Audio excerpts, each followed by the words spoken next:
We'll begin with Jerry Hunsicker. He's first to talk about biomass biofuel. Looking around, there's a lot of people here that aren't from this area, which troubles me a lot. In this time of budget, there are many pressures on the powers that be. However, your decisions must favor the local folk. Don't allow outside organizations, temporary and self-centered transplants, residents push your choices against the balance of tax base and growth in our county.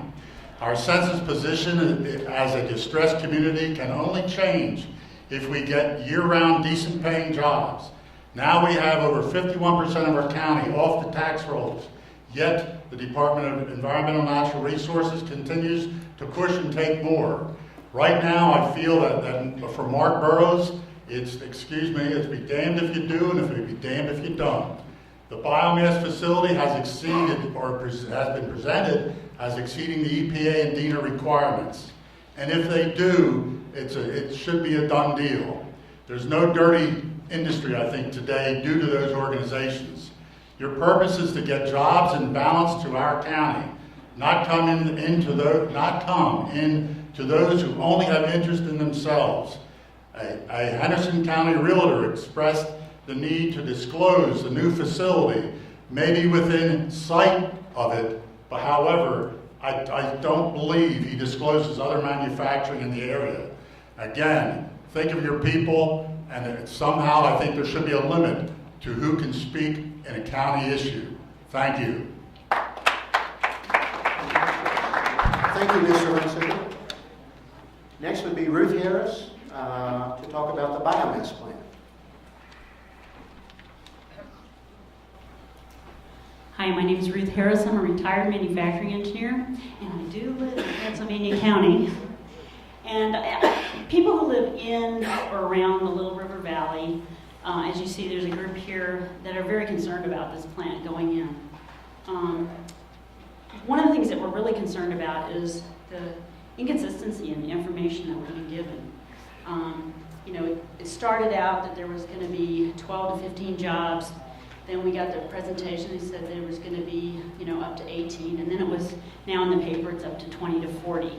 So that plus it started out as 100 tons of trash that was going to be brought in. Now it's up to 200 tons a day. So we're getting inconsistent information for the information that we're getting, and then there's a lot of information that we're not getting. So when the presentation was given, which I didn't attend, but I looked at it online, there was a lot of engineering information that was just not there. The information about what emissions, there's a Wall Street Journal article that came out last year that said that 80% of the biomass plants violate the EPA standards in their first year of operation. So, we can't just go into this thinking, oh, this is going to be something that's automatically safe and automatically going to be a benefit to the county just because the developer says so. I think, you guys all know that.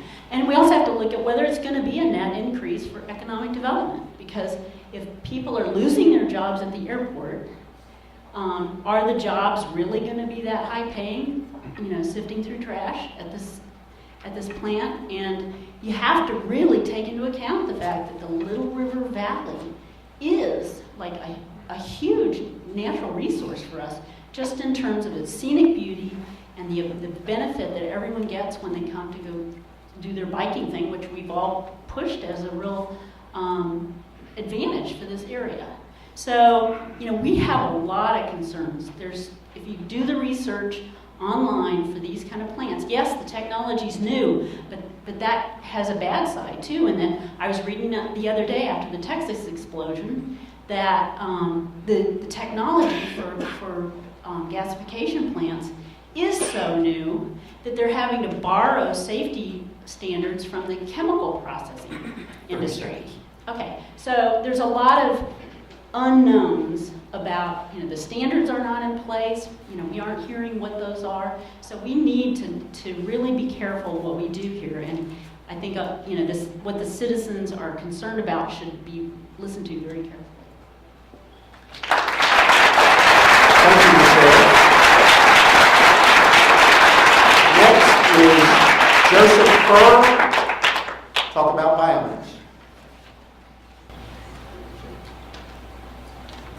evening. I'm Joseph Furr, and I am a local resident here. Been here since 2005. I'm also a native North Carolinian. So, like many of us, my family's heavily invested in Transylvania County.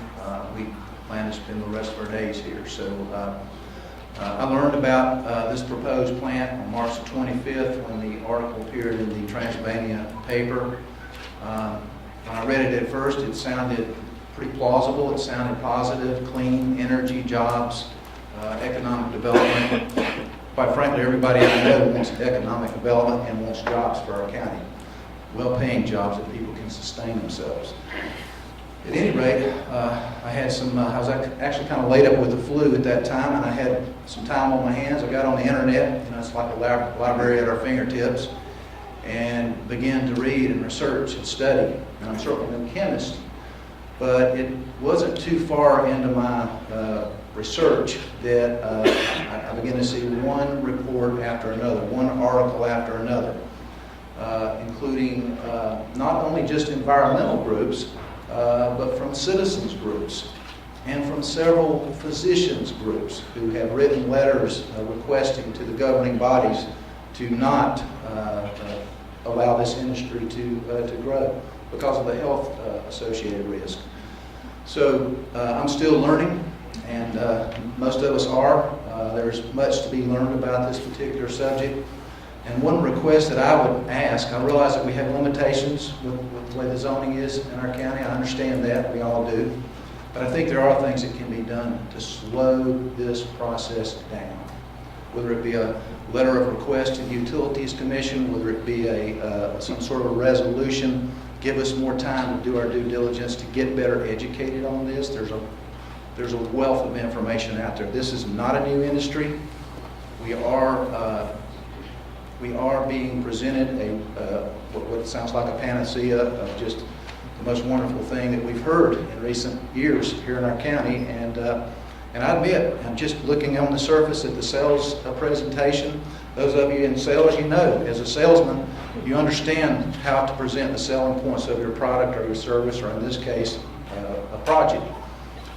And you're also trained to know how to overcome objections, concerns from the customer you're trying to present your product to. Doing a little research in this developer, the attorney from Washington, D.C., Matthew Ross, very nice, eloquent person. This is what he does. He has been involved in many, many of these projects. This is what he does. He's a professional, and he certainly knows how to come in and do a presentation. 20 seconds. And be very convincing with it. So he believes in it, I'm sure. We need to have time to do our due diligence. We cannot afford, because we're all heavily invested here, we cannot afford to just buy into the sales pitch. We need to look at some third-party information, and we also need to maybe bring in some experts that can talk to us and help us all be better informed on this decision.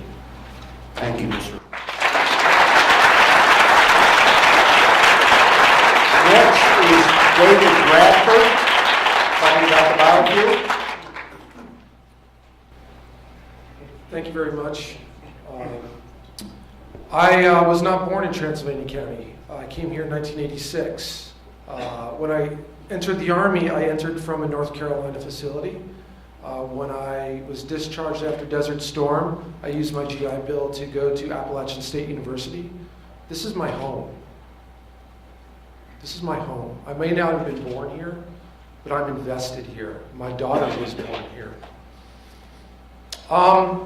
I approach this from economic development. I look at, people often ask about Transylvania trying to figure out what we want it to be, but what we want to be is already here, what we are. This is a hub of outdoor recreation. Outdoor recreation, economic development is the key to the future of this county. There are over 10 million mountain bikers within a reasonable driving distance. Cycling and outdoor recreation contributes $133 billion to the gross national product. The average income of an outdoor recreational participant is $72,000 a year. When we look at outdoor recreation-based economic development model, we look at things like our Assault on the Carolinas. It's not just a blast of tourist dollars. It is a calling card. It is an invitation to healthy entrepreneurs to come in here, establish living wage businesses. It is a calling card to young, healthy families to come in here and revitalize our aging workforce.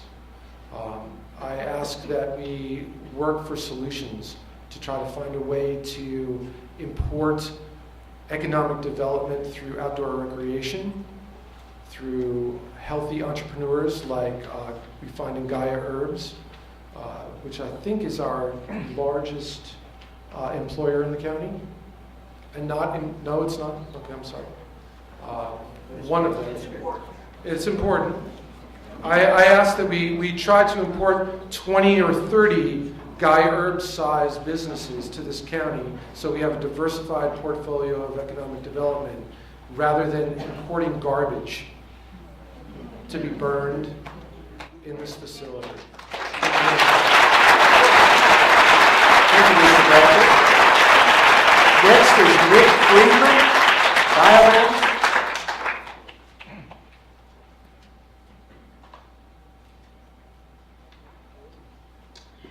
Hi, I'm Nick Friedman. I own Duck Pond Pottery. I've been running a small business here in town since 1998. I guess I'm no different than a lot of people here. We read the newspaper a couple weeks ago about the biomass plant proposal, and initially it sounded pretty good. But as I started to do my research, realized that this was actually extremely controversial industry. There was arguments on both sides, but everywhere I looked, I saw arguments for and against, extremely controversial. And I guess started to feel really upset that this whole thing had been hatched so much in a secretive kind of way. I don't think that pointing fingers is actually the thing to do here. I think maybe just the nature of that position, economic development, to bring in industry. But it seems like we've missed out on any kind of a vetting process here. And permits are already starting to be filed, and from what I could gather from just speaking with the county commissioners, it seems like they're no different than us. They've been out of the loop as well.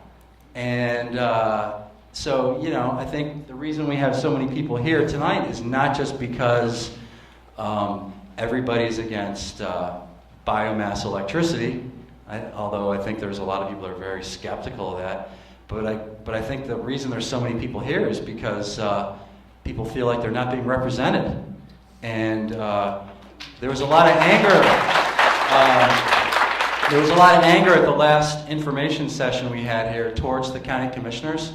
And I think the tone has changed a little bit now that we realize what's going on. We see the county commission as being a potential lifeline to us for stopping this, or at least extending a moratorium period of time to have an open discussion about whether this is good or is not good for the county. One of the things we've researched is the strategies that other towns have developed to cope with this situation. And there's all kinds of everything from ordinance changes that are written in such a way that you don't detract other industry that might want to come in that's good, but just allows for some kind of a vetting to happen for an industry where they have to get a permit. But I think my question tonight is, how do we go about getting that moratorium? Do you need 2,000 signatures? We can do that. You want 5,000? I'm sure we could do that. What's the number? We need, so that's pretty much all I want to say. Thanks. Thank you, Mr. David. Next is Paula Barr. Talk about absence commissioners at April 11th meeting.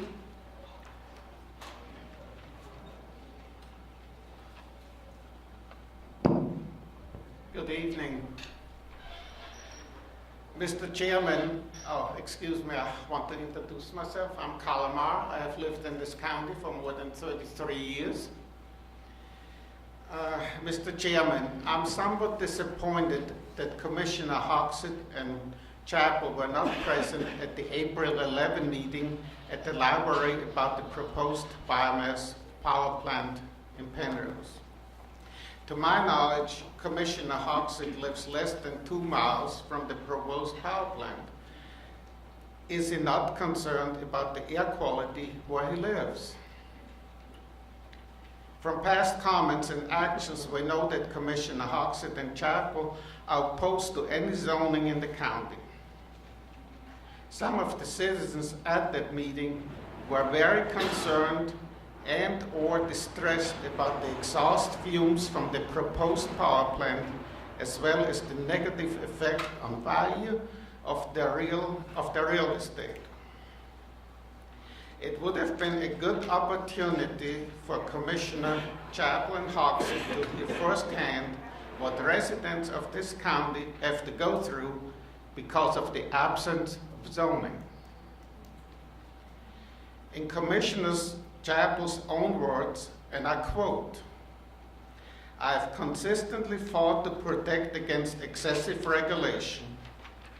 I do not believe that government should be allowed to take the use of your property, and that is what zoning and ordinances do. They take your investment and your property without compensation." End of quote. Well, I have news for Commissioner Chapel. Zoning also protects your private investment. I ask, is it right for a private enterprise to devalue your property, or even worse, displace you because of their adverse effect on your health and quality of life? 30 seconds. Thank you. Thank you. And finally, Robert Stoudemire, talking about biomass.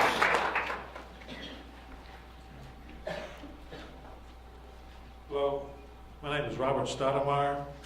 I've lived here for 10 years, and I echo the previous speakers' concerns about this biomass plant. I've done some research, and I've seen that it appears that there are toxic pollutions created during this process. And I was just thinking that over in the eastern part of the state, there's a lot of land where we don't have many people living, and there's a bunch of hog farms. And it might be a better place to try that out over there, where there kind of smells bad anyway.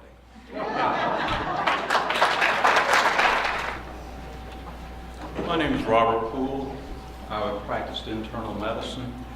I addressed this board on January 14th. I'm here to give you a factoid. My main reason to oppose this is because this company, the North Carolina Biotechnology Center, is involved with GMO, genetically modified organisms. Now that's fine if you don't eat. But if these things are so good for the human body, why did Monsanto spend $44 million last year in California to squash Proposition 37 so that GMO foods do not have to have a little warning label on them? If you don't eat, that won't bother you. If you do eat, it should bother you because you don't know what you're ingesting. Just like we don't know what's going in the garbage incinerator, you won't know what's going in your body. Plus the fact that Monsanto being behind this, and I could read it from the website, bavardnc.info, it's number 1 on the abstract expanded. They are looking to produce non-replicable seeds, which means if you're going to plant a garden, you got to go buy your seed from Monsanto. So this is crony capitalism at its best. that's a reason to not support it. Thank you, Mr. Poole. Other members of the council?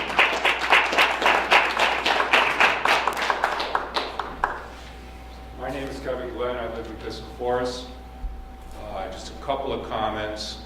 First off, in your search for another facility like the one they propose here, there is not a commercially permitted facility of that type in the United States. Secondly, without knowing what strategically oriented means, I believe, I can speak for PCM, people for Clean Mountains, that we'd love to have a seat on that advisory task force. I believe we have, someone here has the qualifications for doing that. I guess that's about all I have to say. Thank you very much. Thank you, Mr. Poole.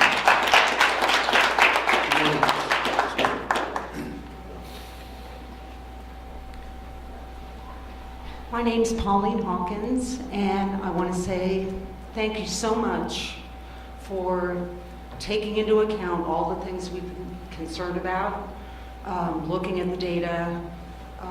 We have plenty of data. If you want it, we would be happy to share it with you.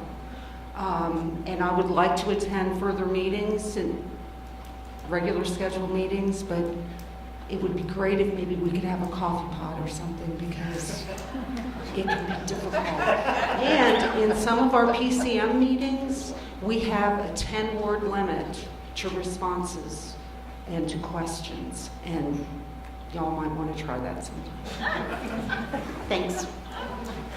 Thank you, Ms. Hawkins. Yes, ma'am. Hi, I'm Jeannie Faulkner. You were talking, Artie, about due diligence, and I heard mostly due diligence on the science, but it seems there's also due diligence that needs to be done on whether this is the right place and whether these are the right kind of jobs, if these jobs really are the living wage jobs that promote the quality of life that you put up there as part of the mission for this new task force. So I think those are the things that need to be part of this, and while you're looking at all of that, which is a lot, maybe what the message needs to be to the NC Utilities Commission now is, please stop all consideration of this project until we complete our due diligence. Then you can decide what you're going to recommend to them, but ask the regulatory processes to halt while you're trying to get the answers that you so desperately need to make the correct decision.